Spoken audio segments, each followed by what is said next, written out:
এবার চোখ রাখছি বাংলাদেশের দিকে। হাসিনা সরকারের পতনের পর ক্ষমতায় বসে অন্তর্বর্তী সরকারের প্রধান ইউনূস। তবে সামনেই যে রয়েছে জাতীয় নির্বাচন। একদিকে হাসিনা সরকারের পতনে বিএনপির আবার উত্থান, অন্যদিকে অন্তর্বর্তী সরকারের প্রধান ইউনূসের বিরুদ্ধে ক্ষোভ বিএনপিকে এবারের এই নির্বাচনে অনেকটাই এগিয়ে দিয়েছিল বলে মনে করছে রাজনৈতিক বিশ্লেষকরা। তবে তারই মধ্যে এবার অস্বস্তি বাড়ল এই বিএনপি দলই। বাংলাদেশে ভোটের আগে অস্বস্তি কেন বিএনপি দলে? জানা গেছে বিদ্রোহীদের লাগাম টানতে এবার নাকি হিমশিম খেতে হচ্ছে বিএনপির চেয়ারম্যানকে। বিদ্রোহীদের প্রার্থীর সংখ্যা প্রায় 200। তার প্রভাব কতটা পড়বে, কি রয়েছে এর সমস্যা, বিস্তারিত সেই বিষয়ে জানবো। টেলিফোন লাইনে যুক্ত হয়ে গেছে বার্তা সম্পাদক দেবব্রত চক্রবর্তী। দেবব্রত দা, ঠিক কি জানতে পারছো?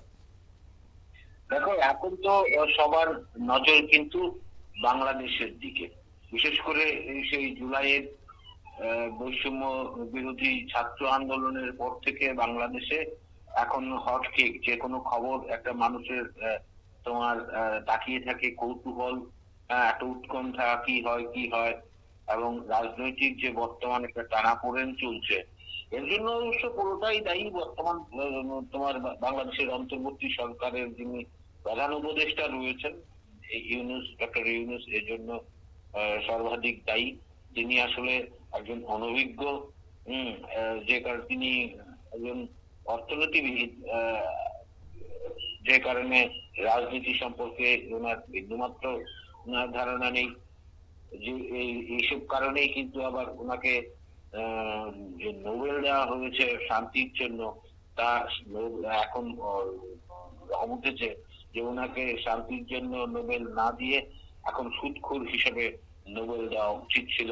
সে যাই হোক, এই পরিস্থিতিতে তোমার আবার বাংলাদেশের রাজনৈতিক যে পথ পরিবর্তন তাও কিন্তু হয়েছে।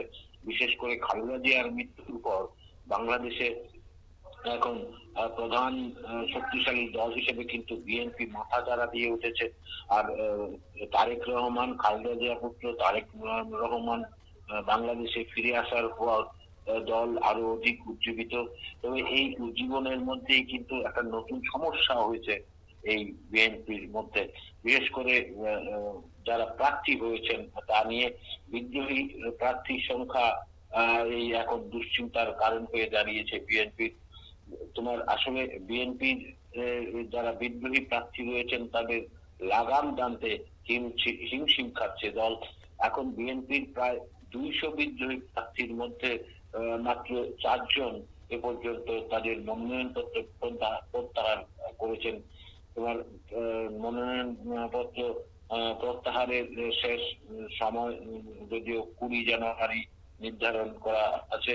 দলীয় তোমার নির্দেশ অমান্য করায় তোমার ইতিমধ্যে বিএনপি 10 নেতাকে বহিষ্কার করেছে। ঢাকার বাইরে কমপক্ষে 118টি আসনে বিদ্রোহী প্রার্থীরা সক্রিয়। বিরোধীরা শহরে যদি না যায়, বহিষ্কারের তোমার দলীয় হুঁশিয়ারি রয়েছে।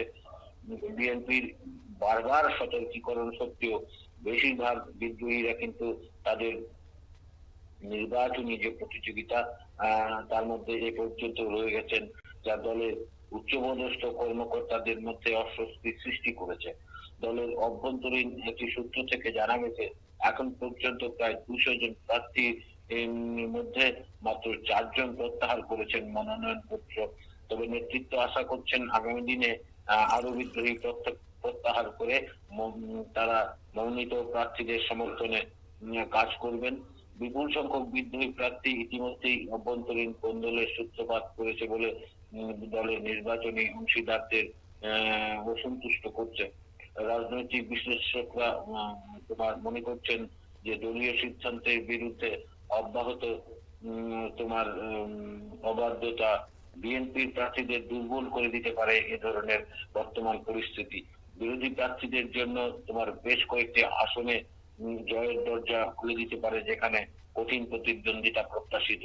আসলে ওই যদি নিজেদের ভাগ হয়, তবে যে আশঙ্কাটা তৈরি হয় এখন কিন্তু বিএনপির মধ্যেই এই অবস্থাটা তৈরি হয়েছে।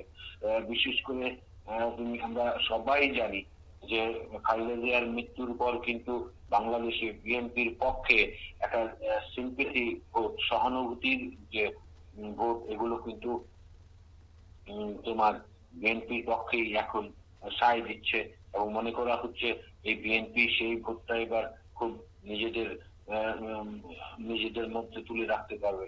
পাশাপাশি আরেকটা অংশের রাজনীতিবিদরা মনে করছেন, যেহেতু আওয়ামী লীগ নেই, যারা সরাসরি কোনো দলের সঙ্গে যুক্ত নয় কিন্তু আওয়ামী লীগকেই বরাবর ভোটটা দিয়ে এসছেন, তারাও জামায়াত এবং এনসিপি কে প্রত্যাখ্যান করে বিএনপিতে ভোটটা দেবেন বলে কিন্তু একটা তোমার আগাম একটা চিন্তা ভাবনা বাংলাদেশের বহুলাংশের মধ্যে রয়েছে। এই দৃষ্টিকোণ থেকে বলা যায় যে যদি এই মুহূর্তে বিএনপির মধ্যে যে আভ্যন্তরীণ একটা কাজিয়া কোন্দল শুরু হয়েছে, বিশেষ করে প্রার্থীদের বিদ্রোহী প্রার্থীদের কারণে, কোথাও কোথাও দেখা গেছে যে বিএনপির তরফেই দলীয় একজন প্রার্থী রয়েছেন, পাশাপাশি বিদ্রোহী বিএনপিরই আবার দুজনও কোথাও কোথাও প্রার্থী রয়েছে। এটাই কিন্তু এখন বিএনপির ক্ষেত্রে একটা বড় চ্যালেঞ্জ হয়ে দাঁড়িয়েছে, কিভাবে এই পরিস্থিতি মোকাবেলা করা যায়। যে কথাটা বারবার বলতে হয় যে এই যদি অবস্থা থাকে, তবে কিন্তু ভোট কাটাকাটির মাধ্যমে বিরোধী যারা রয়েছে, জামায়াত বা তোমার এনসিপি, তাদের প্রার্থীর কিন্তু অনেকটাই সুবিধা হয়ে যাবে। এটা রাজনীতির যে অঙ্ক, ভোট রাজনীতির যে অঙ্ক, এটা একটা ফর্মুলা। এইভাবেই কিন্তু অনেকেই ছক কষেন কিভাবে একটা শক্তিশালী দলকে একটু দুর্বল করা যায়। এক্ষেত্রে অন্যান্য তোমার বিরোধীদের একটা চক্রান্ত রয়েছে বলে বিএনপির একাংশ নেতৃত্ব মনে করছেন। তো এটা কিন্তু বাস্তব। এবার যে সুযোগটা বিএনপি পেয়েছে, দীর্ঘ বছর বাদে যে সুযোগটা বিএনপি পেয়েছে, তা কিন্তু যদি এসব বিদ্রোহী প্রার্থীদের কারণে সেই সুযোগটা যদি নষ্ট হয়, তাহলে কিন্তু এই বিএনপির যারা এই ধরনের তোমার এই বিদ্রোহী প্রার্থী হিসেবে কাজ করছেন, এখন তারা ষড়যন্ত্র করছেন, তাদেরই কিন্তু আবারও ব্যর্থতে যেতে হবে। তবে একটা বিশ্বাস, যে যেহেতু তারেক রহমান বাংলাদেশে রয়েছেন এবং তিনি সদ্য দলের চেয়ারপারসনের পদ পেয়েছেন, খালেদা জিয়া যে পদটি অধিষ্ঠিত ছিলেন সেই পদটি পেয়েছেন, সুতরাং একটা কিছু একটা সিদ্ধান্ত নিয়ে একটা ভালো কিছু একটা হবে বলে কিন্তু যারা রাজনীতিবিদরা তারা মনে করছেন। মুক্তিদা, ধন্যবাদ।